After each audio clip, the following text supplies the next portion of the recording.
Hello बच्चों, तो आज शुरू करने वाले हैं हम लोग प्रकाश का परावर्तन पढ़ रहे हैं। एक लेक्चर हो चुका है, उसमें बेसिक प्रकाश के बारे में हम लोग बात किए थे ना। प्रकाश के बारे में क्या बात किए थे? प्रकाश के बारे में ये बात किए थे कि प्रकाश ऊर्जा का स्रोत है जिसकी मदद से हम किसी भी वस्तु को आसानी से क्या करते हैं, देख पाते हैं। ठीक है ना। प्रकाश के बारे में और बहुत सारी बातें किए थे, जैसे प्रकाश विद्युत चुंबकीय तरंग है। क्यों बोले थे विद्युत चुंबकीय तरंग? क्योंकि प्रकाश माध्यम तथा निर्वात दोनों में गमन करता है, ट्रेवल करता हुआ प्रतीत होता है। प्रकाश के पास ड्यूअल नेचर होता है, कण का भी नेचर होता है और तरंग का भी नेचर होता है। उसके बाद स्पीड ऑफ लाइट देखे थे, स्पीड ऑफ साउंड देखे थे जो कि बहुत कम होता है। इन सब पे बात कर लिए थे। प्रकाश का विवर्तन देखे थे, प्रकाश का परावर्तन अभी नहीं देखे हैं। ठीक है ना।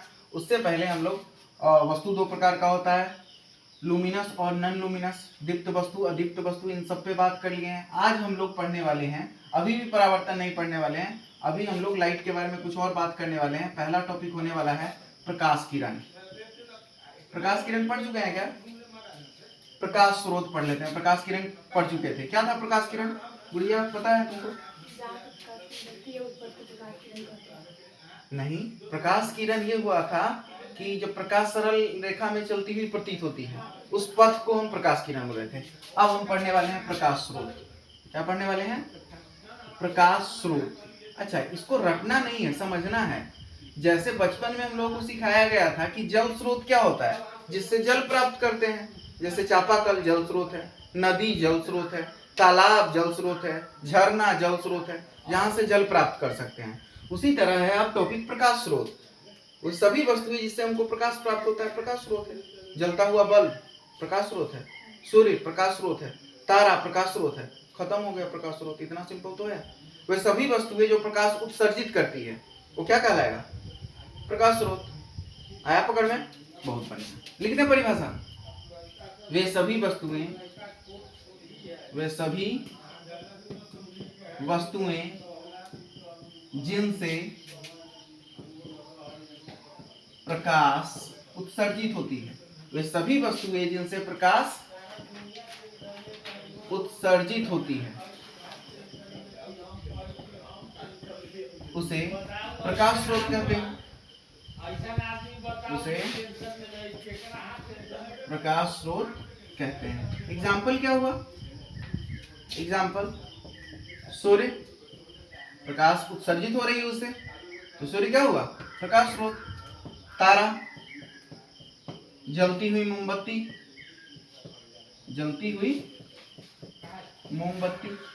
ये सभी किसका एग्जाम्पल हो गया? प्रकाश स्रोत का, क्योंकि इससे प्रकाश उत्सर्जित हो रही है। वे सभी वस्तुएं जिनसे प्रकाश निकल रही है वो क्या कहलाएगी? प्रकाश स्रोत। सिंपल। अब हम लोग पढ़ने वाले हैं क्या? नेक्स्ट टॉपिक क्या होने वाला है? Any idea? किरण पुंज। ठीक है ना। बीम ऑफ लाइट, जिसको हम क्या बोलते हैं? किरण पुंज। ठीक है ना। फिर इसके प्रकार के बारे में बात करेंगे। अब समझिएगा, किरण पुंज बहुत सिंपल है। जब ये मान लेते हैं सूर्य है या टॉर्च है, कोई हर बार सोर्स ऑफ लाइट हम सूर्य नहीं लेते हैं, कुछ भी ले सकते हैं। तारा ले सकते हैं, जलती हुई मोमबत्ती ले सकते हैं, टॉर्च ले सकते हैं। ये सभी क्या है? प्रकाश स्रोत है। तो इससे प्रकाश जो निकल रही है उसकी कितना अमाउंट है? एक प्रकाश की किरण आ रही है, दो आ रही है, अनंत प्रकाश की किरणें आ रही है। अनंत प्रकाश की किरणें आ रही है। तो जो बंडल ऑफ लाइट में प्रकाश आ रही है उसी को हम क्या कहते हैं? किरण पुंज। ठीक है ना। मतलब क्या हुआ इसका? मतलब ये हुआ कि प्रकाश की किरण, प्रकाश स्रोत से निकलने वाली सूर्य की किरणें हैं, या फिर प्रकाश का जो स्रोत है, या फिर सूर्य से निकलने वाले या फिर कोई भी प्रकाश स्रोत से निकलने वाली जो प्रकाश की किरणें हैं वो अनंत है, जिसे हम क्या कहते हैं? किरण पुंज। ठीक है ना। जो कि एक किरण नहीं आ रही है, एक साथ बहुत सारी प्रकाश की किरणें आ रही है, इसी को हम क्या कहते हैं? किरण पुंज। किसी भी सोर्स से निकलने वाली जो प्रकाश की किरणें हैं, ठीक है ना, वो बहुत सारी आ रही है। तो बहुत सारी आती हुई प्रकाश की किरणों को हम क्या कहते हैं? किरण पुंज। बहुत सारी आती हुई प्रकाश की किरणों को हम क्या कहते हैं? किरण पुंज। समझ में आया? लिख दें इसको। किरण पुंज क्या होगा? बहुत सारी आती हुई प्रकाश की किरणें, बहुत सारी आती हुई प्रकाश की किरणें किरण पुंज कहलाती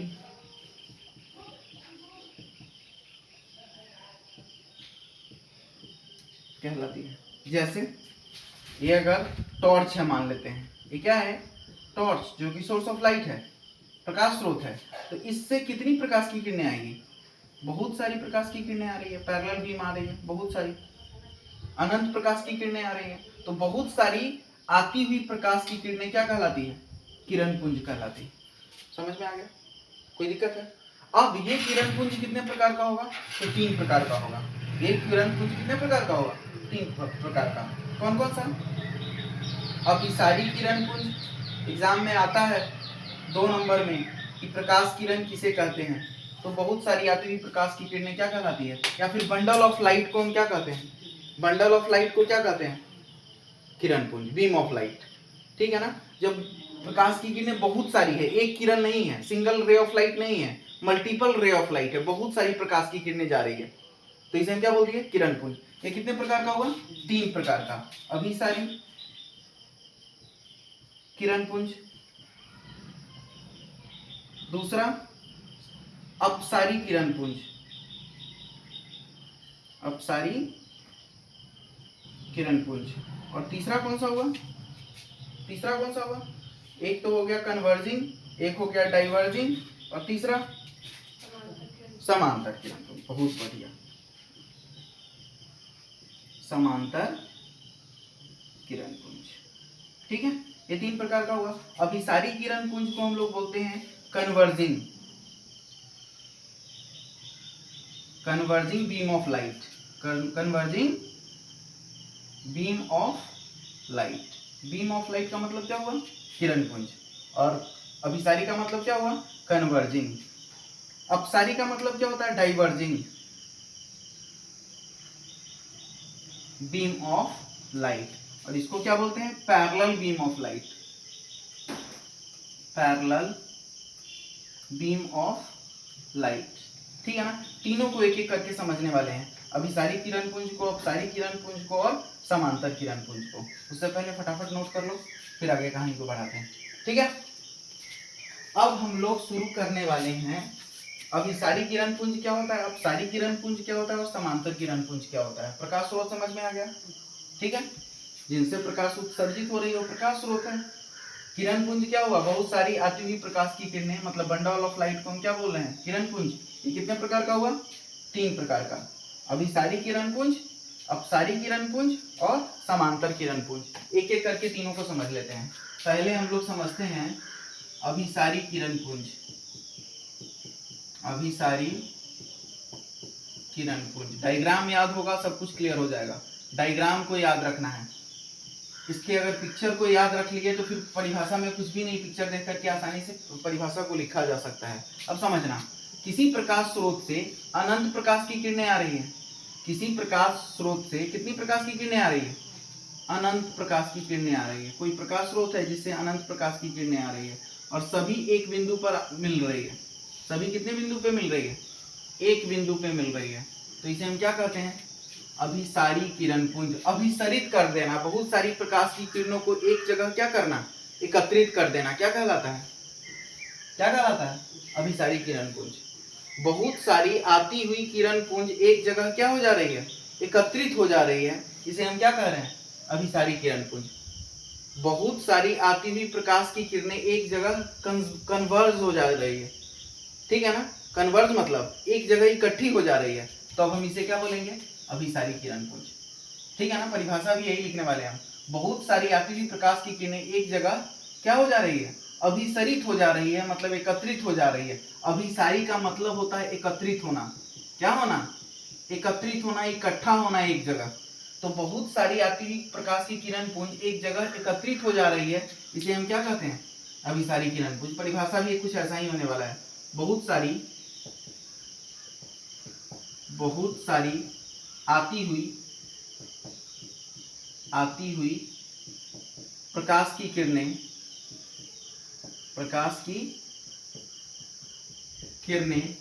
एक जगह एकत्रित हो जाती है, एकत्रित हो जाती है इसे अभिसारी किरण पुंज कहते हैं। अभिसारी किरण पुंज कहते हैं। बहुत सारी आती हुई प्रकाश की किरणें एक जगह इकट्ठा हो जा रही है, इसे हम क्या बोल दिए? अभिसारी किरण पुंज। तो अपसारी क्या होगा?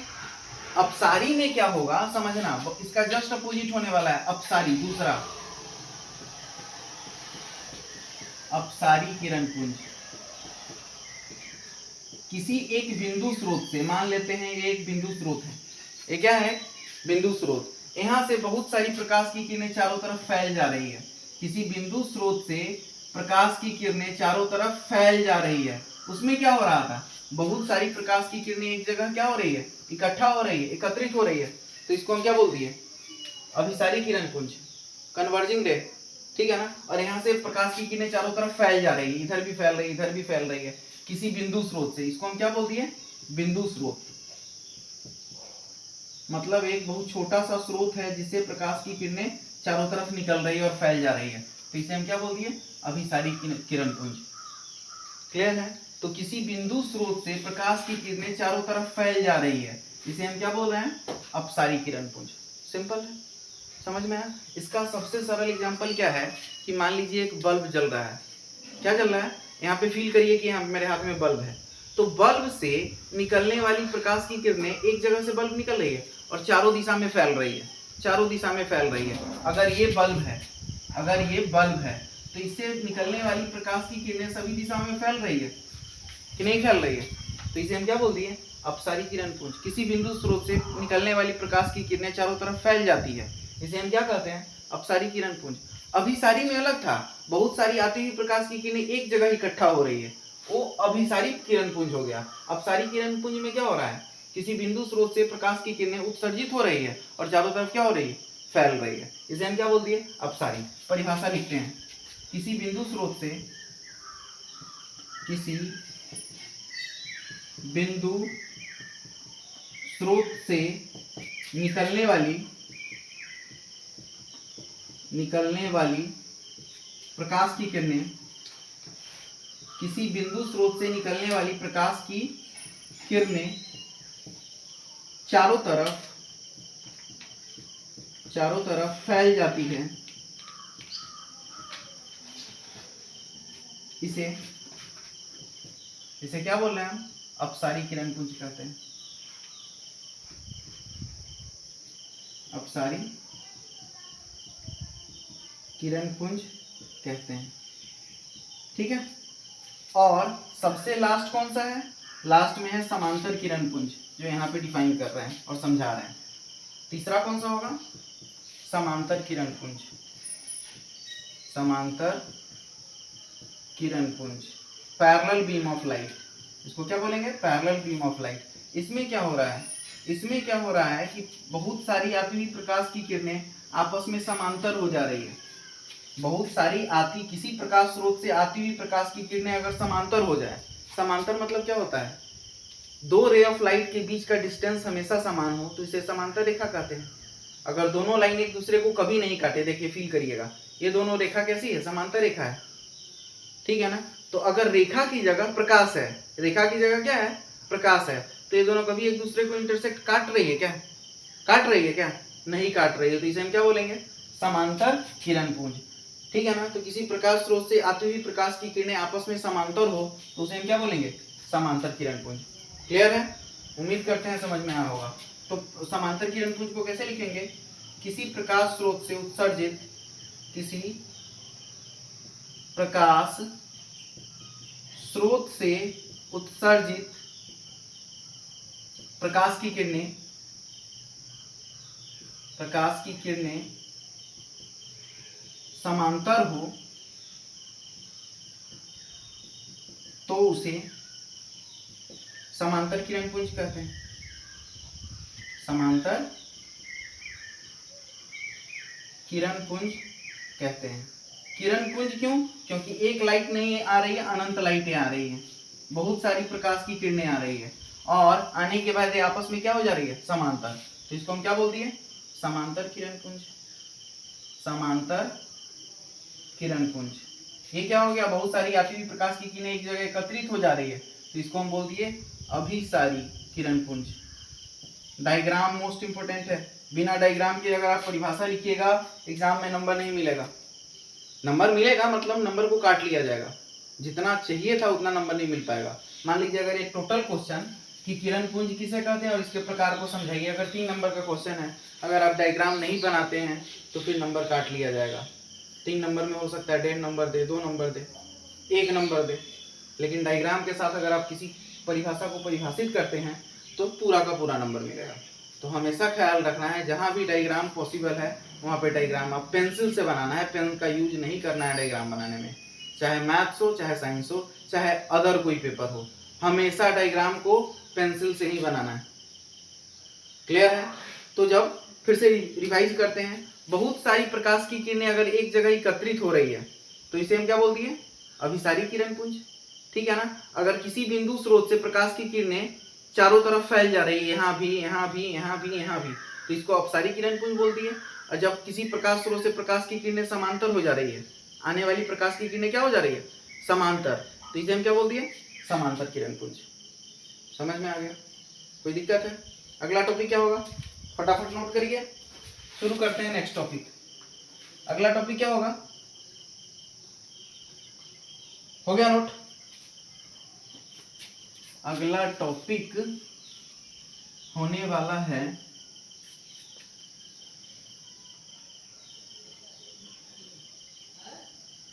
क्या बताएं अगला टॉपिक, 1 मिनट चेक कर लेते हैं कि अगला टॉपिक क्या होगा।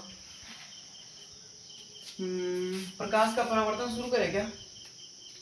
शुरू करते हैं प्रकाश का परावर्तन, रिफ्लेक्शन ऑफ लाइट, प्रकाश का परावर्तन, जिसको हम लोग बोलते हैं reflection of light, reflection of light, प्रकाश का परावर्तन। प्रकाश का परावर्तन समझने से पहले हम लोग समझने वाले हैं परावर्तन क्या होता है। हम लोग क्या समझने वाले हैं, परावर्तन क्या होता है। परावर्तन का मतलब होता है टकराकर वापस लौट जाना। परावर्तन का मतलब क्या होता है, परावर्तन मतलब होता है टकराकर वापस लौट जाना। ठीक है ना? जैसे इस मार्कर को अगर हम इस दीवार पे मारते हैं, इस बोर्ड पे मारते हैं, तो मार्कर टकरा करके बाउंस बैक करेगा, वापस लौटेगा, तो इससे वो मार्कर का परावर्तन बोल दिए। लेकिन अपने को क्या पढ़ना है इस सिलेबस में, प्रकाश का परावर्तन। तो प्रकाश की किरणें टकरा करके क्या होगी, किसी परावर्तक सतह से वापस लौटेगी। किससे वापस लौटेगी, परावर्तक सतह से। अब मन में सवाल आ रहा होगा कि परावर्तक सतह क्या होता है। ठीक है ना?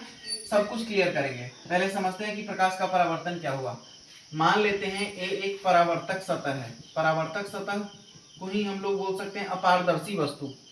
परावर्तक सतह को ही क्या बोल सकते हैं, अपारदर्शी वस्तु। अपारदर्शी क्यों बोल रहे हैं, क्योंकि ये अपारदर्शी क्यों हुआ, क्योंकि एक सतह रंगा हुआ है इसका। अगर प्रकाश की किरणें आर पार नहीं हो रही तो उसको हम क्या बोलते हैं, अपारदर्शी वस्तु ही तो बोलते हैं। पारदर्शी मतलब प्रकाश की किरण आर पार हो जाएगी, सब कल के पिछले लेक्चर में बता चुके हैं। तो अगर कोई प्रकाश की किरण किसी अपारदर्शी वस्तु से टकरा करके, मान लेते हैं यहाँ से प्रकाश की किरण आ रही है, आई, इस परावर्तक सतह पर टकराई और टकरा करके वापस लौट गई, तो इस घटना को हम क्या कहेंगे, प्रकाश का परावर्तन। सिंपल, प्रकाश की किरण आई, किसी परावर्तक सतह से टकरा करके वापस लौट जा रही है, इस घटना को हम क्या बोल रहे हैं, प्रकाश का परावर्तन। और बहुत सारी प्रकाश की किरणें आ सकती हैं, यहाँ से ये प्रकाश की किरणें आई, टकराई और वापस लौट गई, यहाँ से ये प्रकाश की किरणें आई, टकराई और वापस लौट गई, इस घटना को हम क्या कहते हैं, प्रकाश का परावर्तन। जब प्रकाश की किरणें किसी परावर्तक सतह से टकरा करके वापस लौट जाती है और उसी माध्यम में चली जाती है जिस माध्यम से आई होती है। मान लेते हैं माध्यम है हवा, हवा माध्यम है, माध्यम बता चुके हैं, निर्वात बता चुके हैं। अगर ये माध्यम है हवा और परावर्तन के बाद फिर से प्रकाश की किरण कहाँ जा रही है, हवा में ही जा रही है, मतलब माध्यम जिस माध्यम से आई थी उसी माध्यम में वापस लौट गई, तो इसे हम क्या बोलेंगे, प्रकाश का परावर्तन। ठीक है, लिख दें? अरे आया समझ में? तो क्या परिभाषा होगा, जब प्रकाश की किरणें, जब प्रकाश की किरणें किसी परावर्तक सतह से टकराकर, किसी परावर्तक सतह से टकराकर उसी माध्यम में वापस लौट जाती है, उसी माध्यम में वापस लौट जाती है, वापस लौट जाती है, तो उसे प्रकाश का परावर्तन कहते हैं।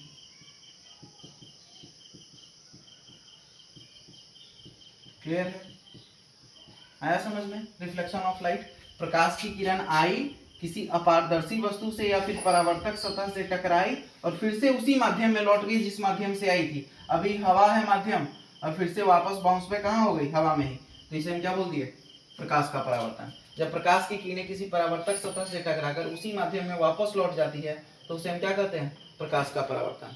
ठीक है ना? प्रकाश के परावर्तन के कितने नियम हैं? तो 2 नियम हैं। प्रकाश के परावर्तन के नियम को समझने से पहले हम कुछ और चीजों को समझेंगे। ठीक है ना? कि ये आती हुई प्रकाश की किरण है, इसका भी कुछ नाम है, ये टकरा करके वापस लौटी है, इसका भी कुछ नाम है, और जहाँ पे दोनों मिल रही है इसका भी कुछ नाम है। इन सब पॉइंट को हम एक एक करके डिफाइन करने वाले हैं। ठीक है ना? उससे पहले फटाफट नोट करिए, फिर हम पढ़ते हैं कि प्रकाश के परावर्तन के कितने नियम होते हैं। तो अब हम पढ़ने वाले हैं प्रकाश के परावर्तन के नियम। क्या पढ़ने वाले हैं? प्रकाश के परावर्तन के नियम। कितने नियम होते हैं? तो जवाब है 2 नियम होते हैं। प्रकाश के परावर्तन के नियम। अभी हम इस नियम को लिख दे रहे हैं लेकिन समझ में नहीं आएगा। आज के क्लास में ये सारा का सारा नियम समझ में आने लगेगा। ठीक है ना? रटना नहीं पड़ेगा, लेकिन उसके लिए थोड़ा सा पेशेंस बना के रखना पड़ेगा। प्रकाश के परावर्तन के 2 नियम हैं। प्रकाश के परावर्तन के कितने नियम हैं? 2 नियम है। बोर्ड में बहुतों बार आया हुआ सवाल है कि लॉ ऑफ रिफ्लेक्शन के कितने रूल हैं? तो 2 रूल हैं। कौन कौन सा? पहला नियम अभी हम सिर्फ लिख दे रहे हैं, समझाएंगे बाद में। ठीक है ना? पहला नियम है आपतित किरण, आपतित किरण, परावर्तित किरण। सब पॉइंट पे बात करने वाले हैं कि आपतित किरण क्या होता है, परावर्तित किरण क्या होता है, सब कुछ बात करेंगे। ठीक है ना? आपतित किरण, परावर्तित किरण एवं आपतन बिंदु से, आपतन बिंदु से डाला गया अभिलंब, डाला गया अभिलंब, तीनों एक ही तल में होते हैं, तीनों एक ही तल में होते हैं। कुछ भी अभी नहीं समझ में आ रहा होगा, टेंशन नहीं लेना है, सब कुछ क्रिस्टल क्लियर करवाएंगे, एक एक पॉइंट क्लियर होगा। आपतित किरण, परावर्तित किरण एवं आपतन बिंदु से डाला गया अभिलंब तीनों एक ही तल में होते हैं। दूसरा नियम है आपतन कोण परावर्तन कोण के बराबर होता है। आपतन कोण परावर्तन कोण के बराबर होता है, परावर्तन कोण के बराबर होता है। ये नियम लिखने से फायदा ये हुआ कि अब आपको फील आएगा, जो भी चीज हम बताएंगे, आपतित किरण बताएंगे आपको फील आएगा, परावर्तित किरण बताएंगे आपको फील आएगा, आपतन बिंदु बताएंगे आपको फील आएगा, अभिलंब बताएंगे आपको समझ में आएगा, आपतन कोण समझ में आएगा, परावर्तन कोण समझ में आएगा। तो एक एक करके हर एक पॉइंट को हम डिस्कस करने वाले हैं। ठीक है? सबसे पहले हम बात करने वाले हैं आपतित किरण। उससे पहले एक डायग्राम बनाते हैं, आपको और ज्यादा फील आएगा। मान लेते हैं ये एक परावर्तक सतह है, ये क्या है? परावर्तक सतह या फिर अपारदर्शी वस्तु, या फिर इसी को हम बोल रहे हैं परावर्तक सतह, परावर्तक सतह। अब मन में आ रहा होगा कि ये परावर्तक सतह क्या होता है? वो ऐसी सतह जिससे प्रकाश की किरण टकराकर वापस लौट जाती है, उसे हम क्या कहते हैं? परावर्तक सतह। एक लाइन में इसको भी डिफाइन करते हैं कि परावर्तक सतह क्या होता है। एक एक करके सब कुछ डिफाइन करने वाले हैं। सबसे पहले डिफाइन करते हैं परावर्तक सतह, ऊपर डिफाइन करते हैं, यहाँ पे डिफाइन करते हैं इसको, वैसी सतह, वैसी सतह जिससे प्रकाश की किरणें, वैसी सतह जिससे प्रकाश की किरणें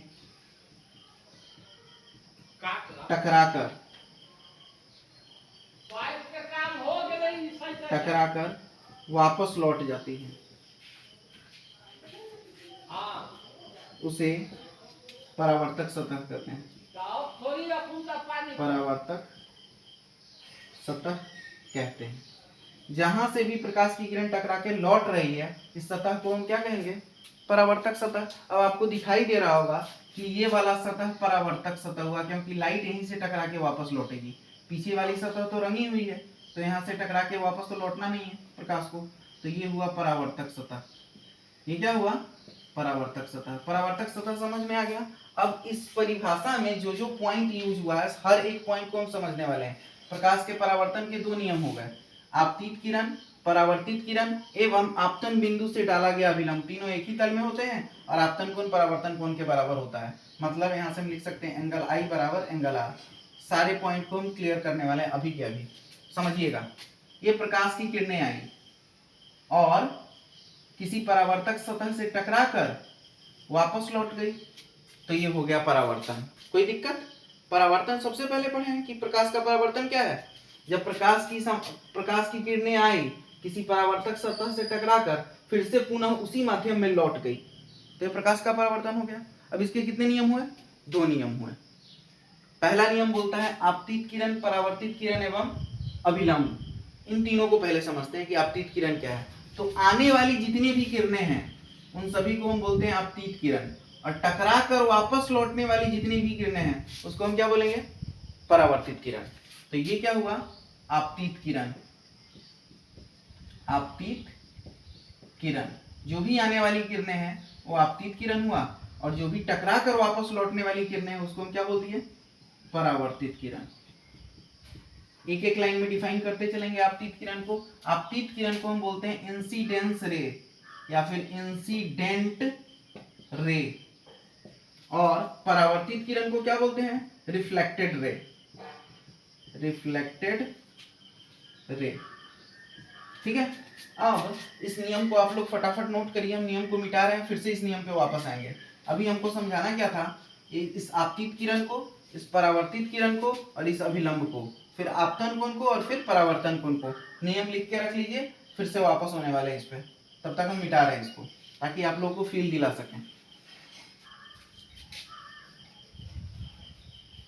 अब देखिए, तो आने वाली प्रकाश की किरणें क्या कहलाई? आपतित किरण, और टकरा करके वापस लौटने वाली किरणें क्या कहलाई? परावर्तित किरण। इसका कुछ नाम दे दें, ए, ओ और बी, ठीक है ना। तो जो यहाँ पे ए ओ किरण है उसी को हम क्या बोल रहे हैं? आपतित किरण। इसी को हम क्या बोल रहे हैं? आपतित किरण। आपतित किरण को परिभाषित कैसे करेंगे? प्रकाश स्रोत से आने वाली किरणें, प्रकाश स्रोत से आने वाली किरणें, आने वाली किरणें आपतित किरण कहलाती है। आपतित किरण कहलाती है।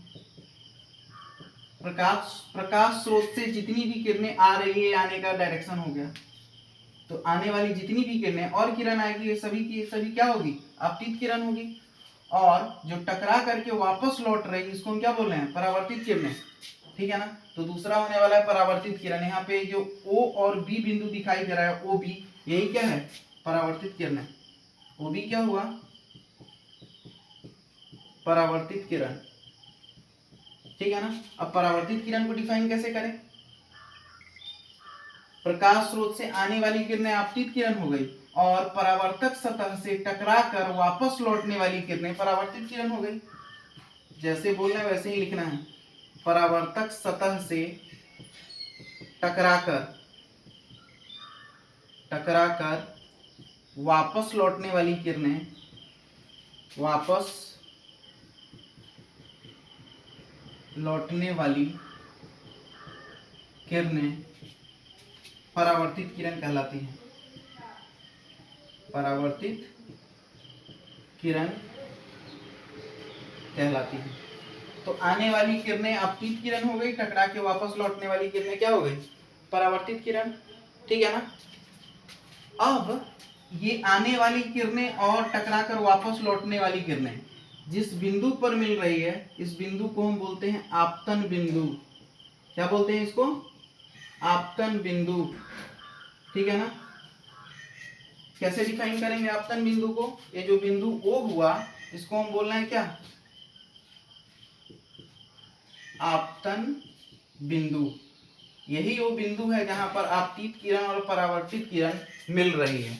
आपतित किरण और परावर्तित किरण जिस बिंदु पर मिलती है उस बिंदु को हम क्या बोल रहे हैं? आपतन बिंदु। समझ में आ रहा होगा, ठीक है ना? आपतित किरण तथा परावर्तित किरण जिस बिंदु पर मिलती है, जिस बिंदु पर मिलती है उसे आपतन बिंदु कहते हैं। आपतन बिंदु कहते हैं। कोई डाउट नहीं होना चाहिए। थोड़ा सा फील लीजिएगा अभी। ये मान लीजिए एक सतह है। ये क्या है? सतह। अब ये प्रकाश की किरण आई तो आने वाली किरणें क्या कहलाई? आपतित किरण। और ये सतह से टकराई, परावर्तक सतह से टकराई और टकरा करके क्या हो गई? लौट गई। तो ये हुआ परावर्तित किरण, ठीक है। और ये आपतित किरण और परावर्तित किरण जिस बिंदु पर मिल रहा है उसी बिंदु को हम क्या कह रहे हैं? आपतन बिंदु। क्रिस्टल क्लियर हुआ, ठीक है ना? अब आता है एक नाम, अभिलंब किसे कहते हैं? अभिलंब को भी डिफाइन करते हैं। कहाँ पे डिफाइन करें? ऊपर में डिफाइन कर लेते हैं। इन सबको हम मिटा रहे हैं, ठीक है ना? अब हम डिफाइन कर रहे हैं कि अभिलंब क्या होगा। अभिलंब, ठीक है ना? अभिलंब मतलब क्या हुआ? नॉर्मल। इसको क्या बोलते हैं हम लोग? नॉर्मल। आपतित किरण को क्या बोल दिए? Incident ray. इतना बेसिक इंग्लिश बिहार बोर्ड वालों को पता होना चाहिए, नहीं तो 12th में जाके बहुत दिक्कत होता है, 11th में जाके बहुत दिक्कत होता है, ठीक है ना? तो इतना कम से कम नाम का इंग्लिश तो पता ही होना चाहिए। परावर्तित किरण को क्या बोल दिए? Reflected ray.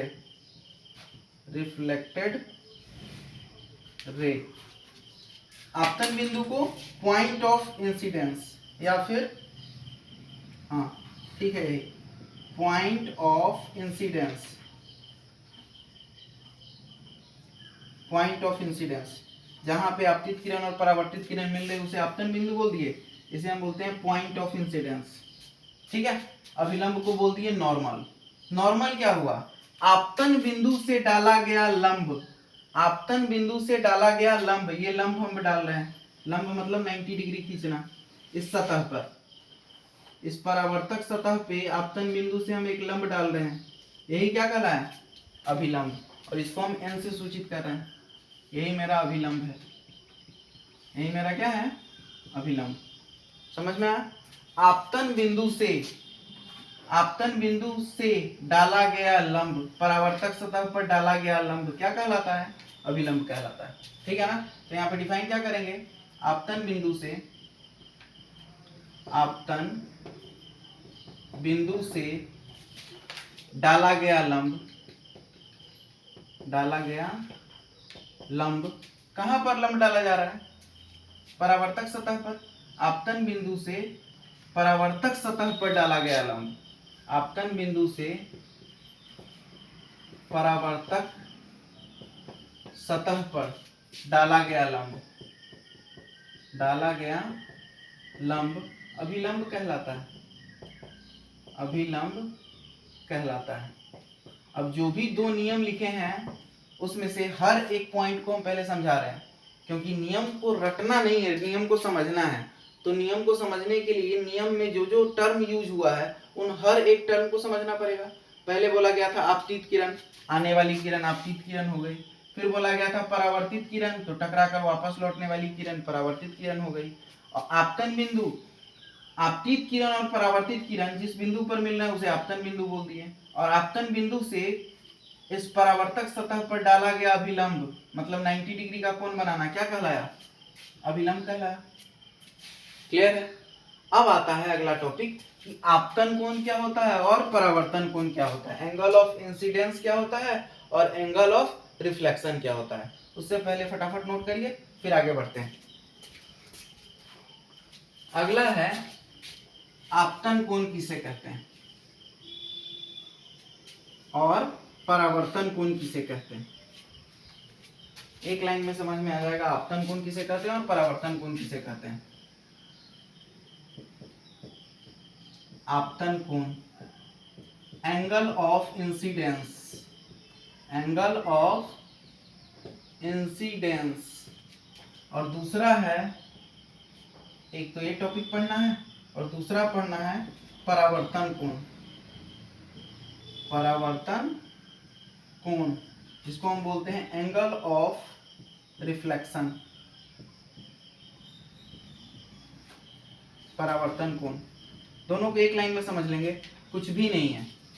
आपतित किरण और अभिलंब, समझिएगा बात को, ये है अभिलंब और ये है आपतित किरण, इसके बीच में जो कोण बन रहा है इसी कोण को हम क्या कहते हैं, आपतन कोण। समझिए बात को, ये आती हुई प्रकाश की किरण आपतित किरण और ये डाला गया है अभिलंब। तो आपतित किरण और अभिलंब के बीच में जो ये कोण बन रहा है उसको हम क्या बोल दिए, आपतन कोण। आपतन कोण को एंगल आई से सूचित करते हैं, आपतन कोण को एंगल आई से सूचित करते हैं। तो यहाँ पर आसानी से हम लिख सकते हैं कि ये जो एंगल आई हुआ, ये जो एंगल आई हुआ यही मेरा आपतन कोण है, ठीक है ना। और अगर एंगल के थ्रू देखना चाहें तो ए ओ एन, ए ओ एन, यही क्या हुआ मेरा आपतन कोण, जिसको हम एंगल आई से सूचित कर रहे हैं। तो आपतन कोण को अगर परिभाषित करना हो तो हम क्या बोलेंगे, आपतित किरण तथा अभिलंब के द्वारा जो कोण बनता है उसे हम क्या बोल रहे हैं, आपतन कोण। क्लियर है। आपतित किरण तथा अभिलंब के बीच बने कोण को हम क्या बोल रहे हैं, आपतन कोण। लिख दो यहाँ पे, आपतित किरण, आपतित किरण एवं अभिलंब के बीच बने कोण को, के बीच बने कोण को आपतन कोण कहते हैं, आपतन कोण कहते हैं, ठीक है। इसे एंगल आई से सूचित किया जाता है, सूचित किया जाता है, ठीक है। दूसरा है परावर्तन कोण, इसे एंगल आर से सूचित करेंगे और ये वाला कोण होगा परावर्तन कोण। समझिए कैसे, ये परावर्तित किरण और ये अभिलंब, परावर्तित किरण और अभिलंब के बीच में जो कोण बनता है उसे हम क्या कहते हैं, परावर्तन कोण कहते हैं। जैसे ये आपतित किरण था, आने वाली प्रकाश की किरण, और ये नॉर्मल, तो ये क्या बना, आपतित किरण और अभिलंब के बीच बने कोण को हम आपतन कोण बोल दिए। अब ये प्रकाश की किरण टकरा के वापस लौट रही है, प्रकाश की किरण टकरा के क्या हो रही है, वापस लौट रही है, और ये है नॉर्मल। तो परावर्तित किरण और अभिलंब के बीच में जो कोण बन रहा है उसे हम क्या बोल दिए, इसे हम क्या बोल दिए, परावर्तन कोण। परावर्तन कोण को डिफाइन करें, ये क्या होगा, परावर्तित किरण, परावर्तित किरण एवं अभिलंब के बीच बने कोण को, के बीच बने कोण को परावर्तन कोण कहते हैं, परावर्तन कोण कहते हैं। इसे एंगल आर से, एंगल आर से सूचित किया जाता है। उम्मीद करते हैं सबको एक एक लाइन समझ में आया होगा। आपतित किरण क्या हुआ, परावर्तित किरण क्या हुआ, अभिलंब क्या हुआ, आपतन बिंदु क्या हुआ, आपतन कोण क्या हुआ, परावर्तन कोण क्या हुआ। एक एक करके, बोर्ड पे नहीं हम पे फोकस होना चाहिए। ये समान आती हुई प्रकाश की किरणें हैं, किसी भी प्रकाश स्रोत से आती हुई प्रकाश की किरणें क्या कहलाएगी, आपतित किरण, और टकरा करके वापस लौटी ये क्या कहलाई, परावर्तित किरण। और इसके बीच में एक लाइन खींच रहे हैं, क्या हुआ, अभिलंब। अभिलंब से पहले आपतन बिंदु। आपतित किरण और परावर्तित किरण जिस बिंदु पर मिलती है, यहाँ पे एक बिंदु है, उस बिंदु को हम आपतन बिंदु बोल दिए। और इस आपतन बिंदु से डाला गया, एक और पेन दो जल्दी, थैंक यू। अब ये हुआ आपतित किरण, ये हुआ परावर्तित किरण, और आपतित किरण और परावर्तित किरण जिस बिंदु पे मिल रहा है उस बिंदु को क्या बोल रहे हैं हम, वेट एक मिनट। तो क्या बात कर रहे थे हम? आपतित किरण, परावर्तित किरण और अभिलंब, यही था। समझ में आया? अब हम लोग बात कर रहे थे कि ये प्रकाश की किरण आ रही है, तो ये आपतित किरण हुआ, ये किसी परावर्तक सतह से टकराई और टकरा करके वापस लौट गई, तो ये परावर्तित किरण है, आपतित किरण। और ये दोनों जिस बिंदु पे मिल रहा है इसको हम क्या बोल रहे हैं? आपतन बिंदु, ठीक है। और आपतन बिंदु से अगर हम इस परावर्तक सतह पर लंब डाल रहे हैं तो इसको क्या बोल दिए? अभिलंब। फील करिएगा, ये आपतित किरण, ये परावर्तित किरण और ये हुआ अभिलंब, ठीक है ना। अब हम बात करते हैं कि आपतन कोण क्या होता है। आपतित किरण और इस अभिलंब के बीच में जो कोण बना इसे हम क्या बोल दिए? आपतन कोण। इसे हम सूचित करते हैं एंगल आई से। और ये वाला परावर्तित किरण और अभिलंब के बीच में जो कोण बन रहा है उसको हम क्या बोल दिए? परावर्तन कोण, ठीक है। इसे हम एंगल आर से सूचित करते हैं। अब परावर्तन का दो नियम था, दोनों नियम लिखवा चुके हैं हम, अब समझा रहे हैं, समझिएगा अच्छे से। पहला नियम कहता है आपतित किरण, परावर्तित किरण और अभिलंब तीनों एक ही तल में है। देखिए तो तल बदल गया क्या? इसका जो सतह था वो बदल गया कि एक ही सतह है? तो पहला नियम कहता है आपतित किरण, परावर्तित किरण और अभिलंब तीनों एक ही प्लेन में है। तीनों कहाँ है? एक ही प्लेन है, प्लेन नहीं बदला है, सतह नहीं बदला है, जो सतह है वही सतह है। समझ में आया? तो पहला नियम समझ में क्रिस्टल क्लियर हुआ। आपतित किरण, परावर्तित किरण और अभिलंब तीनों एक ही तल में होते हैं, ठीक है ना। दूसरा नियम कहता है कि ये जो आपतन कोण है वो परावर्तन कोण के क्या होगा? बराबर होगा हमेशा। अगर हम यहाँ पे एंगल आई का मान 30 डिग्री ले रहे हैं तो परावर्तित किरण और अभिलंब के बीच में जो कोण बनेगा परावर्तन कोण वो भी क्या होगा? 30 डिग्री ही होगा हमेशा। अगर हम आपतन कोण का मान चेंज कर रहे हैं, देखिएगा यहाँ पे, ये मान लीजिए हम 20 डिग्री कर दीजिए तो परावर्तन कोण भी क्या होने वाला है? 20 डिग्री। मतलब आपतन कोण हमेशा परावर्तन कोण के बराबर होगा। This is the only rule you have to follow. कोई ऑप्शन नहीं है, हम लोगों के पास कोई ऑप्शन नहीं है, क्योंकि एक्सपेरिमेंटल चीज है। बड़े बड़े साइंटिस्ट लोग इस पे रिसर्च करके तब बता रहे हैं। हम लोग के लिए तो फायदा क्या है कि बड़े बड़े साइंटिस्ट बहुत सारे चीज से एक्सपेरिमेंट करके हमको वो फिर वैल्यू दे देते हैं। सोचिए जो साइंटिस्ट लोग रिसर्च कर रहे होंगे वो कितना टाइम लगा होगा इस बात को पता करने में कि आपतन कोण परावर्तन कोण के बराबर होता है। और आप लोगों को तो बस ये चीज पढ़ना होता है, समझना होता है, फिर भी बोलते हैं कि नहीं समझ में आ रहा है, नहीं याद हो पा रहा है। याद कहाँ करना है भाई, सिर्फ रटना भी कुछ भी नहीं है, सिर्फ समझना है कि यहाँ पे आपतन कोण हमेशा परावर्तन कोण के क्या होगा? बराबर होगा। नियम समझ में आ गया, ठीक है ना। अब एक आप लोगों के लिए क्वेश्चन है, क्वेश्चन का आंसर हम कल देंगे। क्वेश्चन है, सुनिएगा अच्छे से, कि अगर हम आपतन कोण को यहां से न पास करके नॉर्मल से पास करें, अभिलंब से पास करें, तो फिर एंगल ऑफ इंसिडेंस आपतन कोण का मान क्या होगा? सुनिएगा क्वेश्चन फिर से हम बता रहे हैं। ये सब नोट हो गया? क्वेश्चन बहुत ही इंटरेस्टिंग है। क्वेश्चन क्या बोला गया है? क्वेश्चन बोला गया है कि ये एक सतह है। अब सतह को थोड़ा हम ऐसे बना रहे हैं, ये परावर्तक सतह है, ये आपतित किरण, ये परावर्तित किरण और ये हुआ अभिलंब। ये क्या हुआ? अभिलंब। अब नियम क्या कहता है? आपतित किरण, परावर्तित किरण और अभिलंब तीनों एक ही तल में होंगे। और दूसरा नियम कहता है कि ये आपतन कोण और ये परावर्तन कोण, ये आपतन कोण और ये परावर्तन कोण दोनों आपस में हमेशा बराबर होने वाले हैं। अब क्वेश्चन ये है, क्वेश्चन है कि अगर आपतित किरण यहां से गुजर रही है, फिर थोड़ी देर बाद यहां से गुजरी, उसके बाद यहां से गुजरी, फिर यहां से गुजरी, और एक टाइम ऐसा आया कि ये जो आपतित किरण है वो अभिलंब से ही गुजर गई, ठीक है ना। तो फिर आपतन कोण का मान क्या होगा और परावर्तन कोण का मान क्या होगा? क्वेश्चन समझ में आ गया?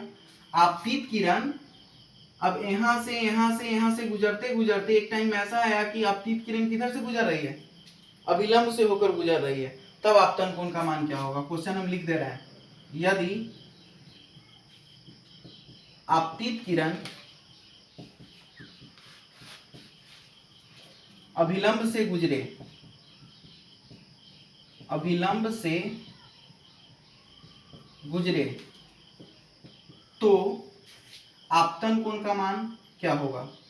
तो आपतन कोण का मान क्या होगा? ये आप लोगों के लिए होमवर्क है, सोच के आइएगा, सिर्फ सोचना है, न्यूमेरिक वैल्यू तो है नहीं कि सॉल्व करना है, बस सोच के आना है, ठीक है ना। कल इस पे डिस्कशन करेंगे और कहानी को आगे बढ़ाएंगे। कल हम लोग क्या पढ़ेंगे? कल हम लोग सबसे पहले पढ़ेंगे प्रतिबिंब के बारे में, कि इमेज क्या होता है और कितने प्रकार का होता है, ठीक है ना। उसके बाद हम लोग पढ़ने वाले हैं दर्पण के बारे में, ठीक है ना। समतल दर्पण, अवतल दर्पण, उत्तल दर्पण, इन सब के बारे में बात करना है, ठीक है।